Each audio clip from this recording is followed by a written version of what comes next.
Olá, tudo bem? Eu sou a Carolina, mediadora de Química do Polo de Campo Grande, Janete Manarino, e hoje eu vim conversar com vocês sobre os problemas estequiométricos, casos simples e impurezas. Bem, aqui no canal a gente já conversou um pouquinho sobre os compostos, sobre as reações químicas, não foi? Então, um lugar onde a gente costuma experimentar as reações químicas é o laboratório. Lá no laboratório, duas questões muito comuns aparecem. Quais são?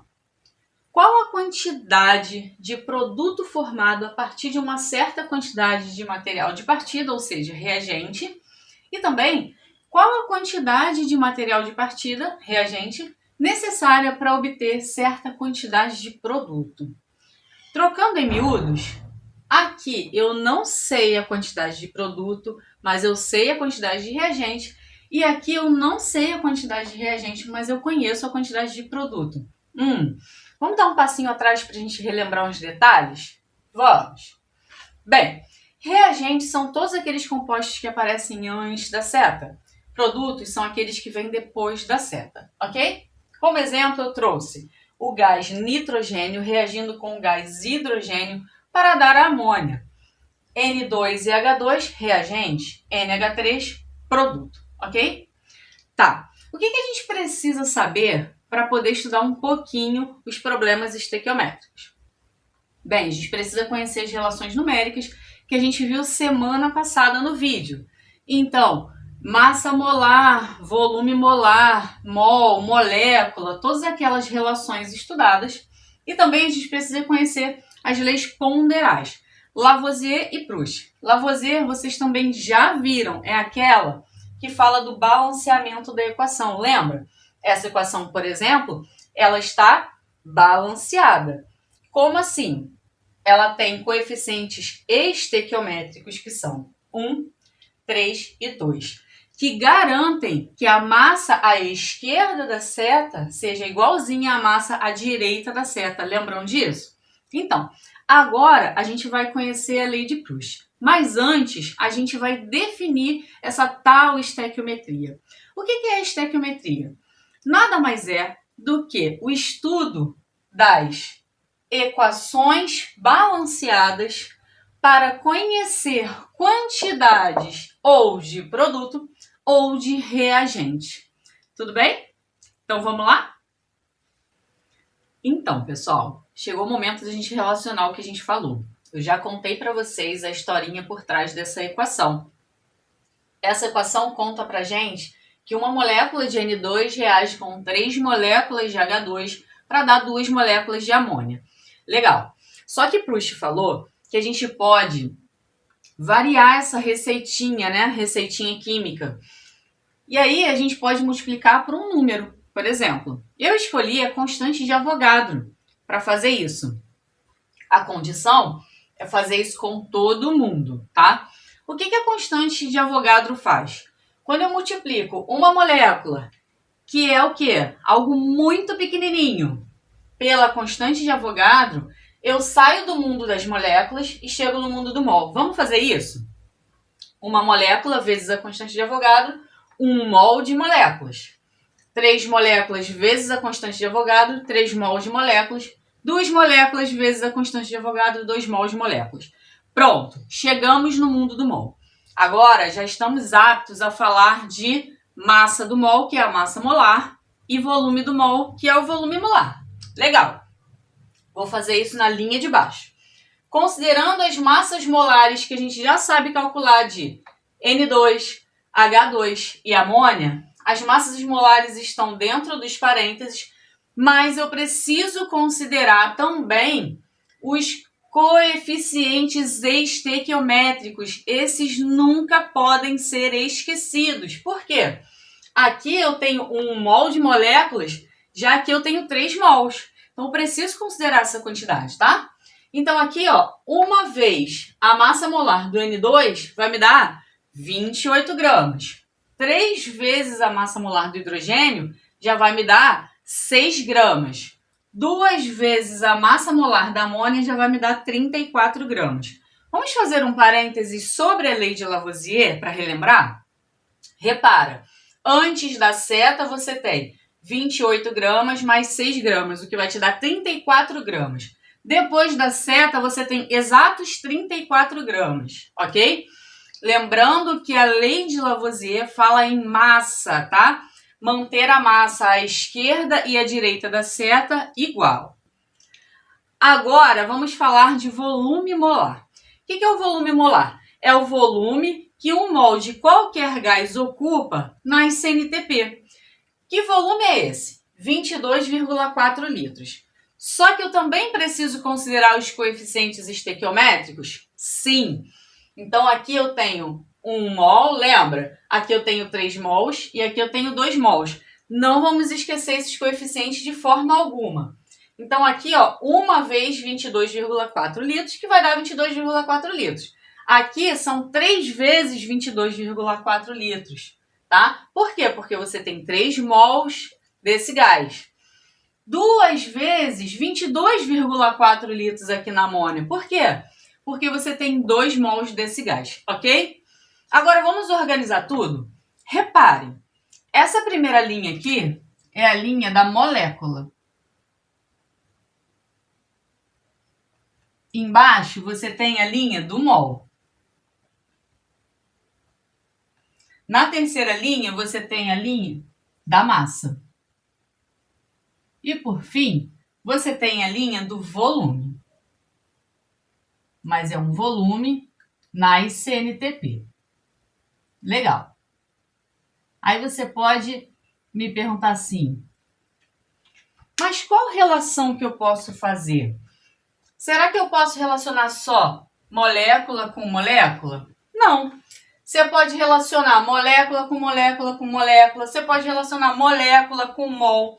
Você pode relacionar mol com grama. Você pode relacionar grama com volume. Mas quem vai definir isso? Quem vai definir isso é a banca. A banca responsável pelo exame que você vai fazer. É por isso que a gente tem que ter muita atenção ao ler o enunciado. Porque o enunciado, nele a gente vai pescar qual é a relação que está sendo exigida, tá? Para a gente conseguir ter organização, calma e elegância para resolver o quê? Os problemas estequiométricos, que é o que a gente vai fazer agora. Então, pessoal, agora a gente vai reunir tudo que a gente falou e colocar toda a nossa energia para resolver os problemas estequiométricos. Como assim? Eu sistematizei um passo a passo e dei alguns exemplos de coisas que podem acontecer.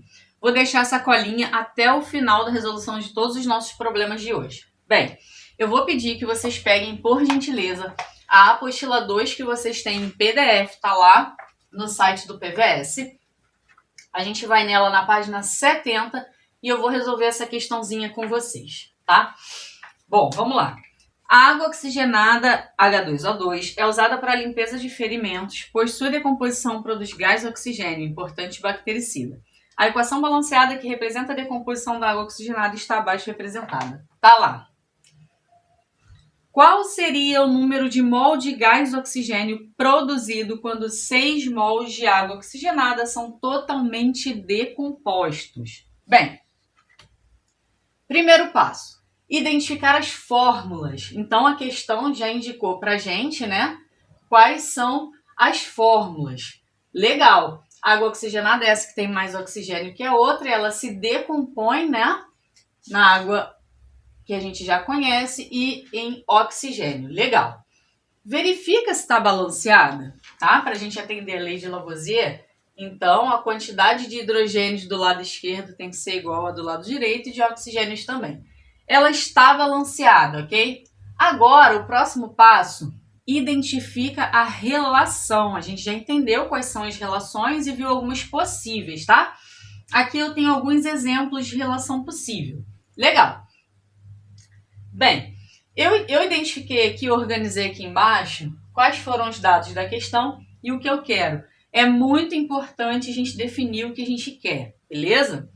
Tá. Isso aqui é o que vai contar. Lembra que é a banca que define a relação? Isso aqui é o que vai contar pra gente qual é a relação. Eu sempre vou organizar a relação na caixinha laranja, tá? Beleza. Qual é a relação que a gente tem aqui? Mol, mol. Por quê? Eu tenho mol de alguma coisa e eu quero mol da outra coisa. Eu tenho mol de quem? De água oxigenada. E eu quero mol de quem? Gás oxigênio. Ah, tá. Só isso? Só isso. Estou partindo para o passo 4, valores de base. Eu sempre vou organizar os valores de base na caixinha roxa, combinado? Quem são os valores de base? Valores de base são aqueles da receitinha. Lembra? Então, aqui, exemplos de valores de base para mol. Toda vez que a relação for mol, você vai usar o coeficiente estequiométrico. Ah, é só isso? É, então já está dado. Por quê? Porque aqui você tem o coeficiente estequiométrico 2. Você vai colocar o 2 aqui na caixinha roxa, tá? Se você tiver cores em casa, melhor ainda. Aqui, qual é o coeficiente estequiométrico? 1. Então, você vai repetir o 1 aqui. Ah, tá, entendi. O 5 relaciona os dados do problema. Por quê? Porque a gente tem os valores da receitinha, mas lembra que a gente pode variar os valores da receitinha? Então, o problema faz o que ele quiser com os valores da receitinha. O que o problema fez? Em vez de 2, o problema usou 6 mols de água oxigenada. Ah, tá. Então, eu vou colocar o 6 aqui embaixo da água oxigenada. E o que eu quero é a minha incógnita. Eu quero o número de mols de gás oxigênio. Aqui, eu estou na fileirinha do gás oxigênio. Então, aqui é a minha incógnita que eu vou considerar como sendo coração, tá? E aí, eu preciso observar agora, né? Indo para o passo 6, eu preciso observar o que foi feito, né? Eu posso montar a regra de 3 ou eu posso fazer de uma forma mais confortável para mim, que é olhar o quê? O que aconteceu aqui, né? 2 virou 6, 1 vai virar algo que eu não conheço. Daqui para cá, claramente eu multipliquei por 3. 2 vezes 3 é 6. Lembra da lei de Proust? 1 vezes 3 vai dar quanto? Tudo que eu faço de um lado, eu faço de outro, lembra? Então, eu preciso multiplicar por 3 aqui. Quanto é que vai dar coração? Coração é igual a 1 vezes 3, que é igual a 3 mols de O2. Bem, vamos para o segundo problema que está lá na página 71 da sua apostila módulo 2. Vamos lá. Um químico junta em um mesmo recipiente 1 mol de alumínio em pó e ácido clorídrico suficiente para ocorrer uma reação completa. A equação balanceada representa a reação ocorrida. Tá lá, tá? Então, identificamos as fórmulas, montamos e balanceamos a equação, tá? Confere para ver se está balanceadinha. Agora, a nossa missão é identificar a relação. Bem, a relação está posta no enunciado. Quais são os dados? Eu tenho 1 mol de alumínio, então eu vou brincar aqui, ó, alumínio, tá aqui. E eu quero a massa em gramas de H2, então eu vou brincar aqui, ó, embaixo do alumínio e embaixo do H2, beleza? Tá. Próximo passo, identificar a relação. Qual a relação? Eu estou falando em 1 mol de alumínio, então eu já escrevo mol aqui, ó. Mol. E eu quero a massa de H2. Massa. Qual a sua relação? Mol, massa, ok? Valores de base são os valores da receitinha e eles têm a ver com os coeficientes estequiométricos. A relação você organiza na caixinha laranja e os valores de base você organiza na caixinha roxa. Vamos a eles. Aqui para mol eu uso o coeficiente estequiométrico, 2, então está dado. Para a massa eu vou usar a massa molar, sem esquecer quem? O coeficiente estequiométrico, hein? Então, 3 eu repito. E qual é a massa molar do H2? 2 vezes 1, que é 2. Tá aqui. Isso vai me dar 6 gramas de massa referente a 3 mols de H2. Ok, os dados do problema que estão aqui no passo 5, eu vou organizar na caixinha verde. Quais são os dados do problema? 1 mol de alumínio e o que eu quero é a massa do H2 em gramas. Coração. Quanto vale coração? Coração é igual. Daqui para cá, o que você fez? Você dividiu por 2. Dividiu por 2. Daqui para cá, você faz a mesma coisa. 6 dividido por 2 é 3. 3 gramas de H2. Pessoal, terceira questão. Vamos lá. Lá na página 73, a gente tem o seguinte. Em uma churrasqueira são colocados 240 gramas de carvão que queimam segundo a reação apresentada. Tá lá. Considerando a combustão completa, que é a queima total, determine o volume de CO2 produzido considerando as CNTP. Não pode esquecer, hein? Vamos lá. Identificadas as fórmulas, montada e balanceada a equação, quero identificar a relação, que é o mais importante. Bem, estou falando de massa de carbono, tá? Lá do carvão, e quero o volume de CO2. Relação, massa na fileira do carbono, volume aqui no CO2, ok? Fechou. Tudo isso na linha laranja. Valores de base na linha roxa. Quem são os valores de base quando eu estou falando de massa? Usar a massa molar. Sem esquecer de quem? Do coeficiente estequiométrico, que é 1. Qual a massa molar do carbono? 12 gramas por mol. Isso vai me dar 12 gramas. Legal. Qual o volume nas CNTP para 1 mol de CO2? 22,4 litros, que é igual a 22,4 mesmo, tá? Legal. Partindo para a linha verde, eu já vou inserir os dados do problema, que são 240 gramas de carvão, né? No caso, carbono. 240 vai entrar aqui embaixo, beleza? E o que eu quero é o volume de CO2, é a minha incógnita coração. Quem é coração? Coração é igual. Daqui para cá, você multiplicou por 20. 12 vezes 10 dá 120, vezes 2 dá 240. Então, foi vezes 20, hein, galera? Daqui para cá, você vai precisar multiplicar por 20 também. Então, quem é coração? 22,4 vezes 20. Coração igual a 448 litros.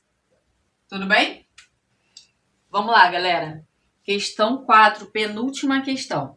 Ao observarmos o magnésio, vemos que uma certa massa de magnésio consome completamente 24,5 gramas de ácido sulfúrico, H2SO4, conforme a equação. Então, tá lá. A equação tá aqui. Determine a massa de metal utilizado. Quem é o metal? O metal é o magnésio. Legal. Então, ó, identificadas as fórmulas, montada e balanceada a equação, queremos identificar agora a relação. Olhamos para os dados da questão e para o que a gente quer. Quem são os dados? 24,5 gramas de ácido sulfúrico. Quem é o ácido sulfúrico? Esse garoto aqui. Então, se eu estou falando de massa dele, vai entrar aqui massa. Bom, se eu quero a massa do metal, eu quero a massa do magnésio, então eu estou falando de massa também do lado de cá. Eu sempre organizo embaixo da substância da qual eu estou falando, beleza? Beleza. Então vamos aos valores de base. Para a massa, usar a massa molar. Qual é a massa molar do magnésio? Já deixei aqui, 24 gramas. beleza? Multiplicados por 1, que é o coeficiente estequiométrico. Como é 1, fica 24 mesmo. Aqui é 1 vezes a massa molar do ácido sulfúrico, que é 98 gramas. Ok? Ok. Dados do problema tá na caixinha verde, que são 24,5 gramas de ácido sulfúrico, então vai ficar aqui embaixo do ácido sulfúrico. E aqui o que eu quero, que é a massa do magnésio, que é coração. Então, beleza. Nesse caso aqui, a gente vai dividir por 4, de 98 para 24,5, está dividindo por 4. Se eu divido por 4 de um lado, o que eu faço do outro lado? Divido por 4 também. Qual é o valor de coração? Coração é 24 dividido por 4, que é igual a 6. 6 o quê? 6 gramas de magnésio. Bem, pessoal, agora, para finalizar, eu vou usar uma questão da UERJ 2008, questão do ED, Exame Discursivo, para apresentar um conteúdo sobre purezas e impurezas para vocês, tá bom? Bem, essa questão já traz a equação, inclusive balanceada, então a gente não precisa se preocupar em identificar as formas, nem montar, nem balancear a equação. A gente já parte direto para o passo 3, tá? Para isso a gente precisa analisar o que a gente quer e os dados, ok? Tá bom. O que a gente quer, trazendo lá do enunciado, é o volume de gases na CNTP. Considerando que os dados são massa de KNO3 80% pura, ela não é 100% pura, ela só tem 80% de pureza. Eu já vou discutir isso, tá? A massa é 1.515 gramas. Estamos na CNTP e a gente também tem, porque a gente tem na UERJ o uso da tabela periódica, então a gente tem a massa molar, ok? Do KNO3, que é 101 gramas por mol, já deixei indicadinho aqui pra gente, ok? Então vamos identificar a relação. Bem, eu quero volume de gases e eu tenho a massa de KNO3. Opa, então massa de KNO3 já é aqui, ó, massa volume. Como está falando de gases de uma forma geral, eu vou observar os gases que eu tenho. Eu tenho esses 3 caras aqui que são gases. Então, eu vou escrever aqui volume, ok? Beleza, estamos indo para os valores de base. Valores de base para a massa é massa molar, lembra? Isso você pega aqui, ó. 4 vezes coeficiente estequiométrico 4. 101, isso vai me dar 404 gramas. 101 é a massa molar de KNO3. E o volume? Eu preciso considerar que eu tenho 3 mols de CO2, 3 mols de CO, 2 mols de N2. Todos são gases, então eu vou fazer 3 mais 3 mais 2. Isso vai me dar 8, ok? Porque todos são gases. O que eu uso em termos de valores de base quando eu estou falando de volume na CNTP? 22,4 litros. Tudo bem? Ok. Vou deixar indicadinho assim. 8 vezes 22,4 litros. Ok? Beleza. Agora, eu vou usar aqui, preciso usar uma massa que seja pura. Como é que a gente vai trabalhar a pureza? A gente pensa assim, os outros 20% que não são puros não vão reagir, só reage o que é puro, beleza? Então, vou precisar extrair daqui esses 80% de pureza. Eu tenho que 1.515 gramas de KNO3 é meu 100%, mas eu quero só 80%, porque só 80% é o que de fato reage. E isso eu vou chamar de florzinha. Qual é o valor de florzinha? Você multiplica cruzado aqui, tirando o valor de florzinha, você tem 1.212 gramas. Essa é a parte pura, essa é a parte que te interessa. Então, você vai inserir aqui 1.212 gramas. Tudo bem? Se você quer volume, você quer coração. Qual o valor de coração? Montando a sua regra de 3, você chega num valor de coração de 537,6 litros de gases. Ok, pessoal? Bem, a gente fica por aqui. Eu espero que vocês tenham gostado. A gente se encontra daqui a algumas semanas resolvendo questões de estequiometria. Beleza? Beijo, tchau!